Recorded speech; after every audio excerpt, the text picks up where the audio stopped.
నిర్గమకాండము 22వ అధ్యాయం 25వ వచనములో కూడా ఆయన మనతో మాట్లాడుతున్న మాట ఏమిటంటే, ఏమంటున్నాడంటే, నా ప్రజలలో నీ యొద్ద నుండి ఒక భేదవానికి. ఏమండి, ఎంతోమంది భేదవాళ్ళు ఉంటారు, లేదా అవసరం ఉన్నప్పుడు మనల్ని అవసరం తీర్చమని అడిగే వాళ్ళు కూడా ఉంటారు. ఉండరా? ఉంటారు. అన్ఎక్స్పెక్టెడ్గా వచ్చి నాకు ఇంత డబ్బు కావాలండి, చాలా అర్జెంటు, నా పరిస్థితి బాగలేదు అన్నప్పుడు అలాంటి వాడి దగ్గర ఏం తీసుకోవద్దట? ఇక్కడ దేవుడే చెప్తున్నాడు, ఏం తీసుకోవద్దట? అందుకే ఇంతకుముందు మా పెద్దయ్య గారు చెప్పేవాడు, అమ్మా మీరు బైబిల్లో ఒకవేళ రాసుకుంటే ఏం రాసుకోవాలి? దేవుని మాటలే రాసుకోవాలి. కానీ పెద్దయ్య గారు ఒక ఆమె బైబిల్ చూస్తే అందులో పలానాయనకి 10,000 ఇచ్చిన 10 రూపాయల వడ్డీ, పలానాయనకి 20,000 ఇచ్చిన 5 రూపాయల వడ్డీ అని బైబిల్లో రాసుకుందట.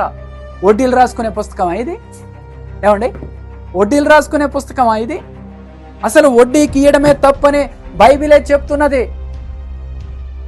కాబట్టి పిల్లరా, ఇక్కడ దేవుడు ఏమంటున్నాడంటే, పరిశుద్ధంగా జీవించటం అంటే ఎవరికైనా ఆపదలో ఉన్నప్పుడు, అవసరతలో ఉన్నప్పుడు వారి అవసరతని సొమ్ము చేసుకునే వారిగా ఉండే వాళ్ళది పరిశుద్ధత కాదు. వాళ్ళ అవసరతని నీ అవసరతగా భావించి నువ్వు ఎప్పుడైతే తీరుస్తావో అప్పుడే నువ్వు పరిశుద్ధంగా ఉన్నవాడివైతావు. అప్పుడే దేవుడు నీ దగ్గరకు వస్తాడు. గట్టిగా చప్పట్లు కొట్టి దేవుని నామాన్ని మహిమపరచు.